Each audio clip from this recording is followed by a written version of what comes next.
back to Makeup and Bridgerton. I'm so excited.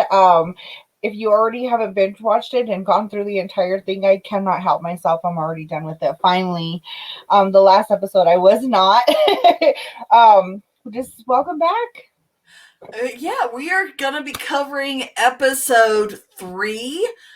So make sure that you are following us on this channel. This is the Misadventures of a Res Girl channel. Make sure that you're following us on social media. Here we go. We've got Honeybee Marie. It's Brittany Schulman, and my phone's going off. And that's it. Episode 3. We have a lot happens in this episode. A lot. So we kind of just are breaking down 4 particular characters' arcs that are happening and not really looking at the whole episode because we would be here for days. And we don't have that. Days and days and days. But if you really want to laugh and you really want to acknowledge, I don't know about you. Have you seen all the Bernie memes? Humor is something else. So if you would like to honor native humor as something else, get you a mug. You can go to shulman.com/merch and enter the promo code Queen Bee, and that helps support this podcast. It helps support all the endeavors that we are doing together collectively and individually and all the things. It does. So humor is something else. We've got it in red, blue, and Bridgerton blue, and royal red. I'm making that thing now. And then just to be real clear, guys, I actually use this. So make sure you get you a mug. So what do you want to talk about first, Paula? Oh, spill the tea, girl, but don't really, because that's a cute cup and a cute cup. my fancy little cup for Bridgerton time, because, Paula, got to go extra. So we are going to start out with Sienna, the opera singer. She is definitely, so first of all, let me just tell you, I think opera singing is very beautiful. I've never sat through an opera. Really? But it takes I say that, but I don't think I've ever sat through an opera either. Musicals, yes, definitely, but musicals. I'm not. I love performances. I love live performances. One of the things that I miss very much. However, I did not realize opera singers' place in society. So when you told me that the last time, I was very disappointed because I really like Sienna. I mean, it was quite obvious with the way that Anthony treated her. So Anthony and her are on the outs, right? And she is talking with Madam, what is her, the dress ladies? I want to call her Madame Trousseau, but that's not right. No, that's not. It is not a wax museum. Oh, that's funny. I'm so sorry. Anyways, as I was saying, Madam Dressmaker, and so she's talking with her. Can I just spoiler? She is not really French. She just puts on the French accent, and then she's hanging out with a friend like, girl, let me tell you these people. More, because and the thing is what really bothered me about that scene is that she's like, oh, you scared me. She's all, I did come through the back door, and then she's like, and I'm like, you're having her coming through the back door because she's an opera singer. Anyways, don't scare away her very expensive, very fancy clients because right. Yeah. So they're talking like homegirls do, right? So she says, or she's living with her. Yeah. Oh yeah, they're talking about their situation, or Sienna's situation, and that she is there, and she's that she needs a new apartment, but then she vows that she's gonna find somebody, that she's gonna change her circumstances, she'll find someone else, and then she ends up at the back door, or the parlor, right, with the gambling and the smoking. And so that is a gentleman's club, and listen to this trash. So men had this gentleman's club outlet. So if they didn't want to hang out with their families, they would stay here. And it was kind of like an apartment. Sometimes it was where they would smoke, drink, gamble, meet people. Typically didn't let women in unless it boom chicka bow bow bow bow bow chicka bow bow. So that's why Sienna's there to find her a new person, a new benefactor, a new patron, if you will. But party on. And then she goes to well, this is the we're like I so I think of things very linear. So if you haven't watched this, spoilers, of course. So then she flirts with the Duke right in front of Anthony, right? Like, I'm finding me a new person, and why don't you come to my show? And you know that's code for why don't you visit me after my show? And so she vows to do that, and she's in a very she's I don't think she's necessarily trying to change her status in life, but she knows because she does tell Anthony that your status isn't going to change and your status is going to come before all else. And you know that as soon as there was even talk about anything, he dropped her like a hot potato. I know. After he said, "Baby, I'll take care of you," he was like, "But Oh, not really." but five That seconds was later, he's episode like, 1. and Okay. so, and then she reminds him again because he does come after her show. She reminds him again that your status comes before all else. Your sisters become before me. I am way down on that list of priorities for you. Yeah, Obviously, and and it's not going to change, and I know it won't change. like most women, in patriarchal societies, she is seeking some stability, and so she recognizes that you know she will not have stability with him, particularly when he dropped her like a hot potato in Right episode away, 1. right away. It was I just mean, it after was banging her outside, banging her in her after thing, in her backstage place, banging her in his apartment that he bought her. You're like, yeah, I'm done with you. Thank you. thank you so much, There's and no it wasn't stability even here. right, exactly. So, and you have to and I am trying to understand that era because apparently I know nothing about it. I just like little fantasies in my little brain um about that era. It's very romanticized. It's very romanticized in Hollywood, but statuses were not changing. Yeah. And you couldn't move up and down. It was very solidified and very, I feel like, suffocating. But yeah, so that's part of Sienna's journey in this episode. So speaking of women who are looking to make sure they have some stability, Lady Featherington has allowed Marina to re-enter society. She's like, okay, dude, your man's not coming. I know you wrote to him. He's not really going to come. You need to get married like yesterday. So that's why she's allowing her to re-enter society after being ill for so long. And Maria is very much in love with George. She really thinks George is coming for her. Really believes that. Um, so she is not really keen on the idea of getting married, but she's been backed in this corner because she's received this letter that George says he doesn't love her and he's not going to take care of her, and you're on your own, sis. So what is interesting is that Lady Feather is trying to hook up with these old men who just want to air, won't ask questions. You know what I mean? Yeah. Because even if It's she got not married like Tina, tomorrow, but she's like at least a month or two along. People did math back then. yeah, they knew If somewhat how Shakespeare's to work. wife had a baby 3 months after they got married, they did math back then. That's a whole nother era, but point's the same. My point's the same. Anyway, so and come out a big healthy baby too. You know what I mean?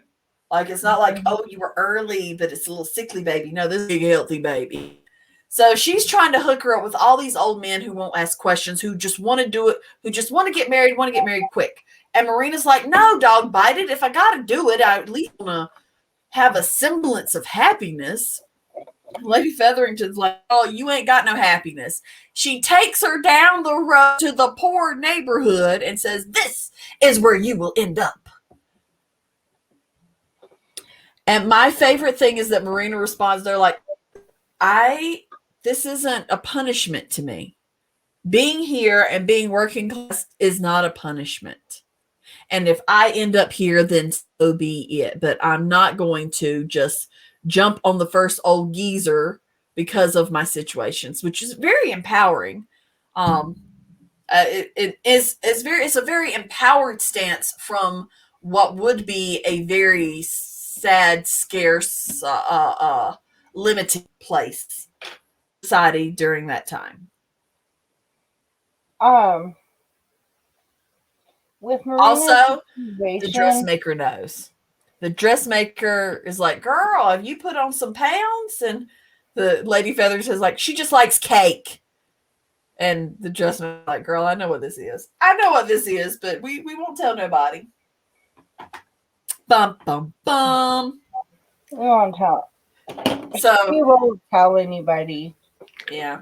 And bless old Penelope. Penelope's just trying to help her friend because now that she understands that, Prissy is not catching. That's my favorite thing. I'm like, you can't hang out with her. It's catching.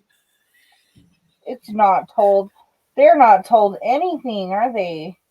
No, there's this, and I don't know necessarily if it was this era, but it's definitely in previous eras and post eras, and definitely in puritanical United States.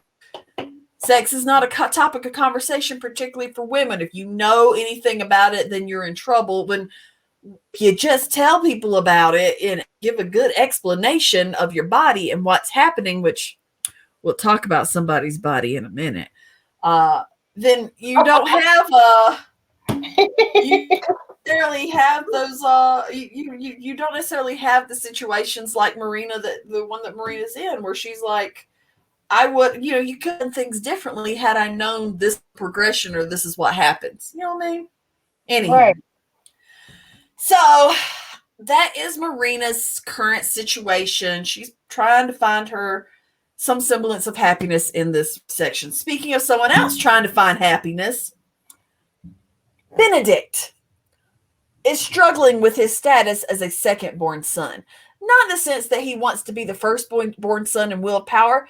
He's an artist. And this is I love Lady Danbury. So they're doing the art gallery, buying paintings, blah, blah, blah thing. And he is critiquing the crap. Lady Danbury comes over and he's just like, what do you think? And he's like, this is stupid and it's ugly and the artist doesn't care. Blah, blah, blah. And she said, hey, meet the artist.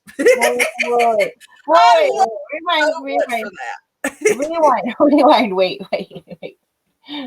I watched it again for homework, right? You're telling me that Anthony wasn't the one critiquing the painting? I will be honest. It took me 3 times watching. I will say casting did an excellent job with the brothers because the 3 of them in the room, I don't know who is who. They all look alike. And on the 3rd time watching it, I realized that was Benedict and not Anthony who wanted to be an artist. It's Benedict going outside and smoking with Eloise and complaining about his situation in life. Oh my goodness. I thought that was Anthony the whole time. Girl, same. So I don't know if other people are a Netflix watcher like I do. I listen and then I'll glance at the TV ever so often. Because I know where Benedict is headed and kind of the route he's going because of the ending part. I would never have known that was Benedict if you didn't say anything. And I'm like, that's not Anthony. I'm like, wow, Anthony's really finding his way alongside this Marina situation. So he's finding this whole other situation. And no, it's not. It's Benedict. Okay. Yeah. Okay. Okay. It's Benedict. It's Benedict who is struggling with his place in society, understanding his role as a second born son.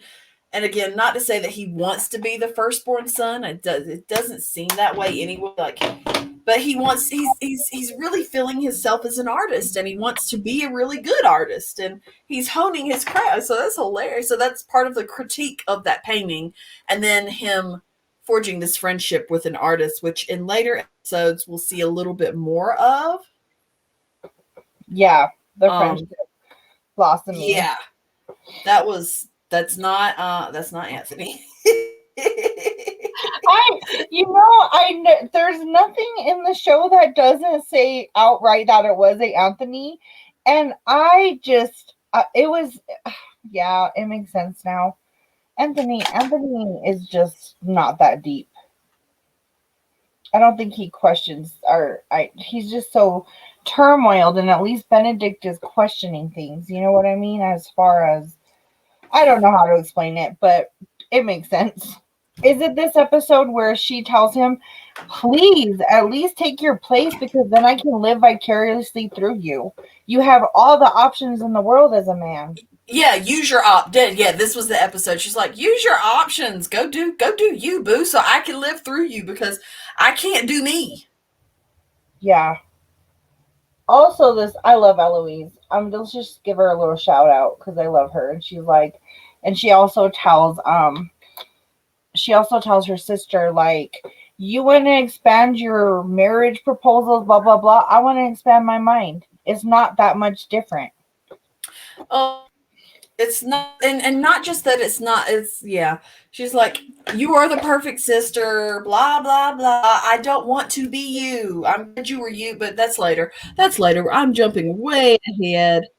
They have some strained sister, like most sisters, some strained situations.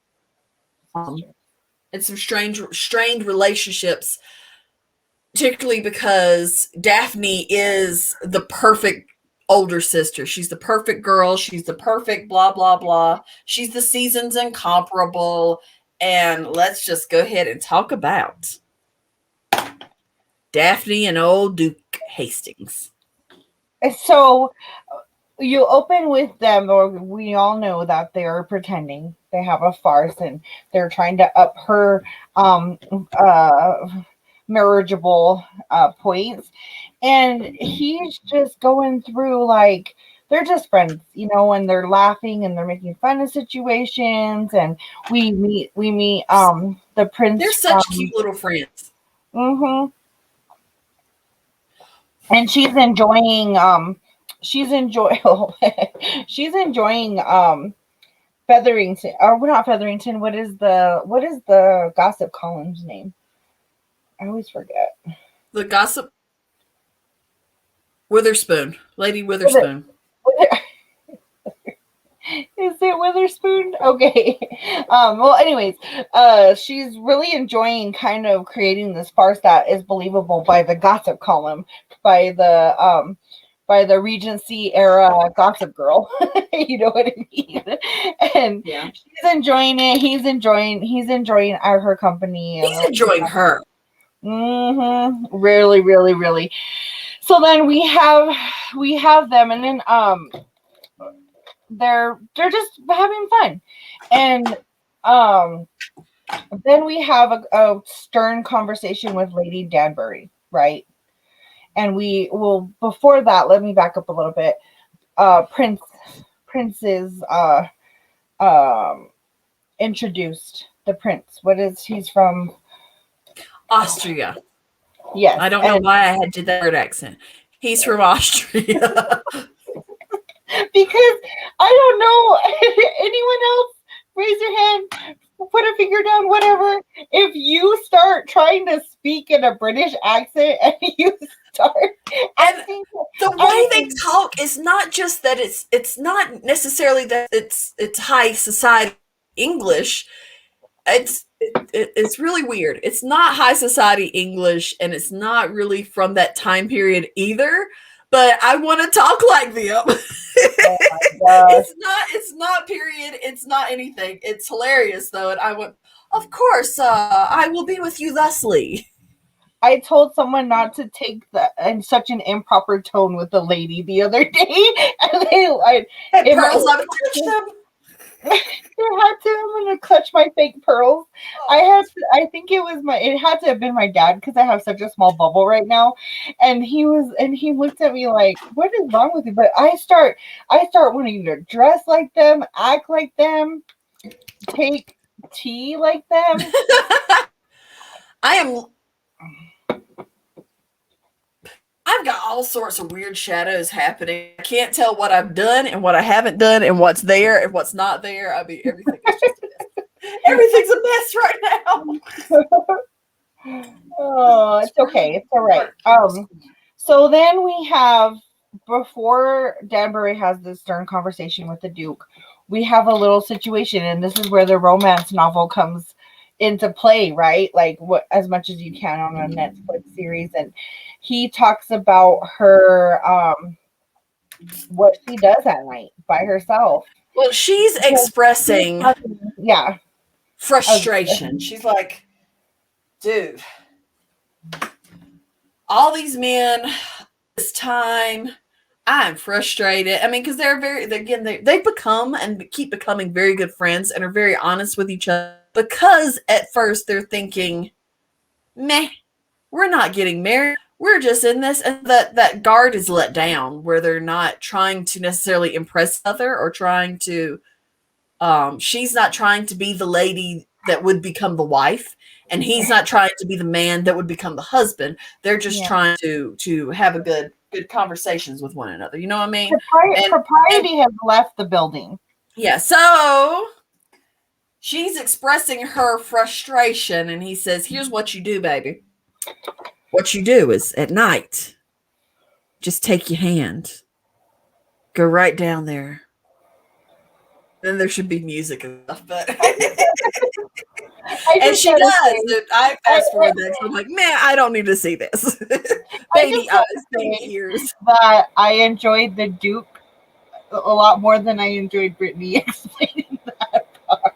Well, he explains it very well with his ice cream. Well, it's very. I like how they shot the whole how they're shooting their friendship and conversations because it is from her perspective. We are getting. She's having these dreams at night where he's taking her gloves off and they're dancing. It's like ooh la la. I mean, girl, we've been there. We have all had those fantasy dreams where it's like, oh yeah, I want to touch you, and then he just tells her how to touch herself, and it's First of well, there all, you I don't. You can't look at Duke and think of I wish I had a spoon for the way he's like. proper things. It looks like ice cream.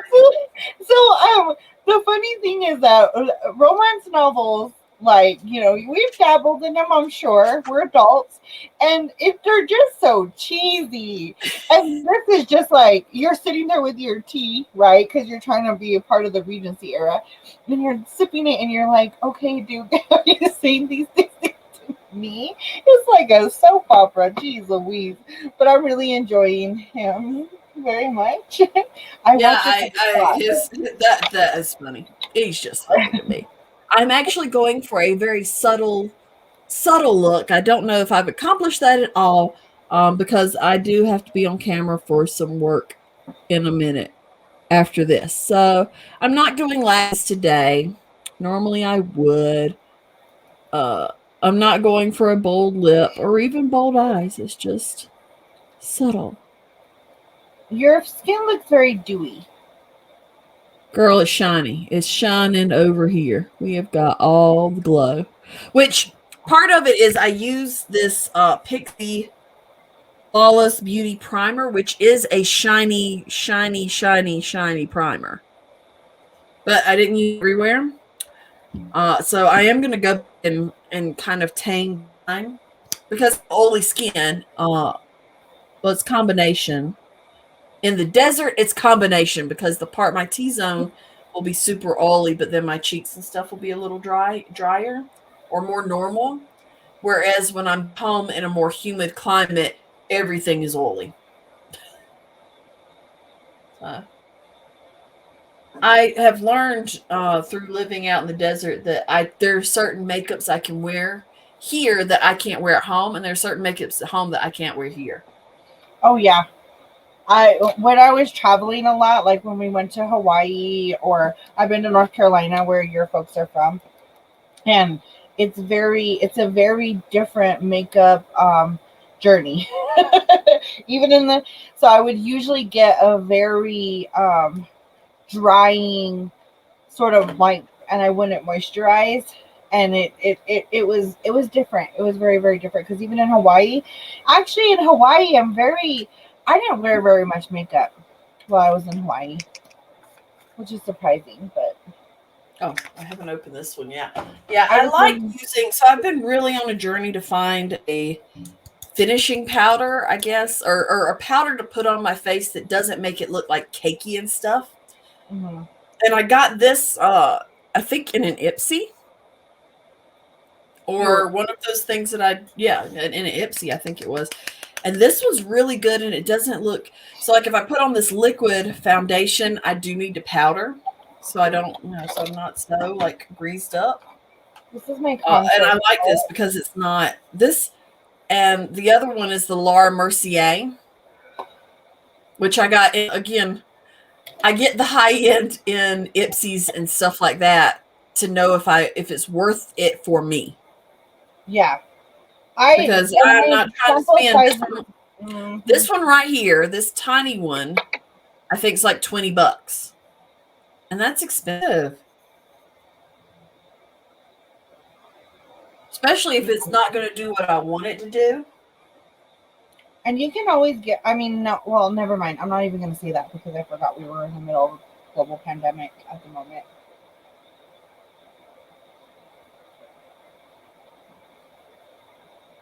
So Okay. anyway, Daphne the Anyway, Duke. I was really like, so contouring is a very dangerous game. So I got very into it. So we have the impropriety and the sort of more comfortableness with the Duke and things that she would not have the audacity to talk with anybody else, right? And she doesn't know things because mama's not telling her anything. Like he was like, doesn't your mom tell you girls anything, or doesn't your parents, whatever? And so then he meets with Lady Dansbury, and she hits him like, hey, it is known that the prince is interested in her, and if there's nothing of this, then you need to stop. Like you need to stop this Yeah, mess. the Lady Danbury, she's like, if you're not going to marry her, don't ruin her chances. Now, Right. you have an opportunity here, friend. Again, love Danbury. I do too. Because they also, Duke and Daphne share moments at the painting gallery room because they're in the room by themselves. Yep. They're in the room by themselves with no chaperone around. It's wide open and they hold hands. And it's like, whoo. And then that's the same hand she uses later. Anyway, so Lady Danbury does pull No, him I to the side can't and say, hide. dude, if you're not gonna do the right thing, marry her, because we know you like her, you like her, then you need to let her move on and find someone else. Right.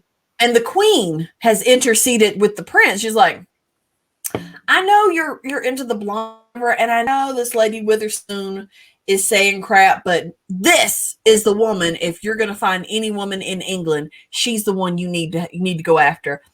And he seems so genuine, and the Duke, not Duke, the Prince is so Yeah. genuine and sincere, and he wants to find the right wife. And he's like, but if it seems she's really into the Duke, and the Queen's like, Anne, you're a prince. Woo Act her. like Woo her. woo her. I was like, oh yeah. So at the end of the episode, after Daphne has explored her body as a wonderland, she's like all giddy and going to talk to the Duke and be like, oh, I did it. I did it. And Guess he's what I like, did last night? we're not friends anymore. It's just like drops her like a hot potato. God, I'm like, geez, guys, just the way they treat, just makes me so mad. I would And not. in his defense, because we've gotten a little bit of his backstory, he don't know how to be any different. He did not get any home training except from Lady Danbury. Yeah, exactly. And when we know that he's doing it as a way to like completely make her go away, basically, because he doesn't. Yeah, he's like, I know she's catching feelings. I don't want her to catch these feelings. Right. Because I've been caught feelings. Don't let him be twisted. He's already caught feelings too. And he's like, this is the only way I know to say, no, we ain't doing this.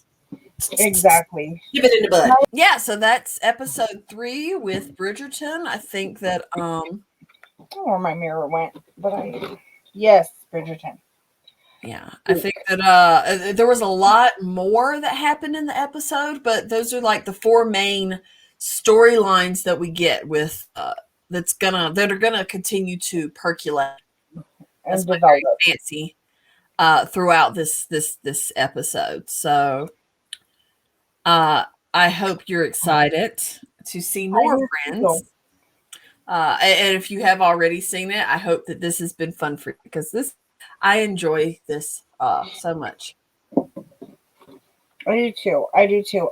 There's one last thing. Oh, lips. I love the nude sultry anarchy. I love those. I love these from her. These are so nice. They are. And usually, like with a liquid lipstick, you have 2 problems. Either they dry the crap out of your lips. At least, let me say this. I have 2 problems. They dry the crap out of your lips, or they get everywhere. Like, they'll get, because I have very liney lips, so they'll end up going all over the place. Oh, that's such a pretty color. It is coming off. It's very nude, and it's coming off more orange in the. Yeah, it is what it is. So that's it, guys. I'm gonna wipe my nose here. I don't know why. Yep, here we are. We made it to the 3rd episode, and if you're following along with us, we appreciate it. Leave your comments down below. Let us know what you think of this episode, what you think of any of the characters. I really am curious to hear. I mean, are you talking British accents to your family? To your pets, to the wall, because we're still in quarantine. Are you yeah, so tell us what you think and subscribe. Press the like button one last time. Mugs. Don't forget, Native Humor something else. Get you a set of mugs. 1 mug, 2 mug, 3 mugs, 4. Get them the channel, support the work, the content that we're putting out, and thank you so much. So bye. Bye.